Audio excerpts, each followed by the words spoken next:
don't know why many Saudi Arabians are treating Africans like this and getting away with it. As you know, this is not peculiar to Kenyans. Ethiopians are treated the same way. I've talked about this in the past. In fact, there are several pictures of Ethiopians killed in Saudi Arabia, men and women. But how come this is still happening after they deported thousands of immigrants from Saudi Arabia? How come they are still treating people like this? I found out that Saudi Arabia's sponsorship system known as kafala ties employment visas to employers, indirectly turning voluntary servitude to slavery. They do this to Asians as well. They would arrange a resident permit by recruiting agencies that match the worker to the household, and then they would charge both parties a recruitment fee. So now the workers will become indebted to the agencies. A typical workday for domestic workers in Saudi Arabia is between 15 to 18 hours in a day.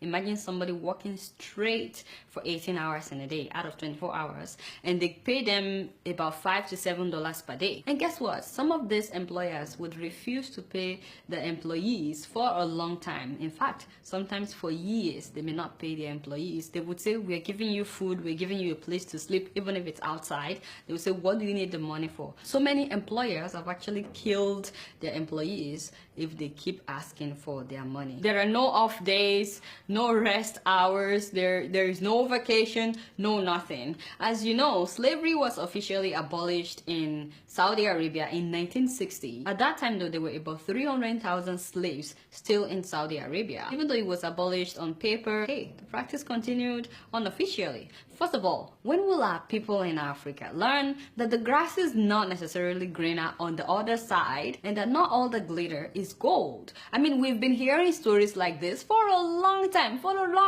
yet there are people who are still bent on taking their chances. As bad as it was for Joyce, she's actually very lucky. Very lucky, because several women were not able to escape for years. I've read stories of women who escaped after 2 years, after 4 years, and some were actually killed by their owners. Some men are treated the same way. In fact, 2 years ago, a Saudi man was advertising a male slave on Facebook, and he stated that they've castrated the man, rendering him impotent. This is the English version of what he said. So this is the thing. If you're not going to Saudi for tourism or for pilgrimage or to take up a professional job, please be careful. Please and please be careful. Again, I wish that African leaders would just develop our countries so that our people would not continue to suffer in the hands of such people in the name of searching for better life. And lastly, if you know someone or someone who knows someone who's desperate to get out of his or her country without knowing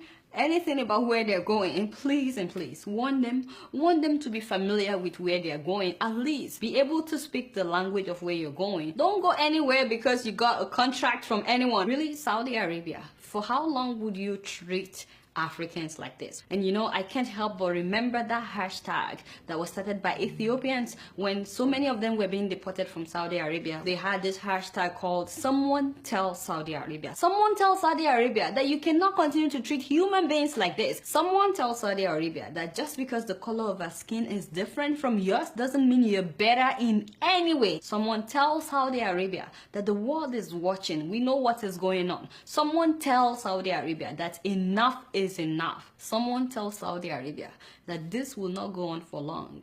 Someday, Africa will take its rightful place among the rising continents. Someone tell Saudi Arabia. Guess what? I'm just keeping it real.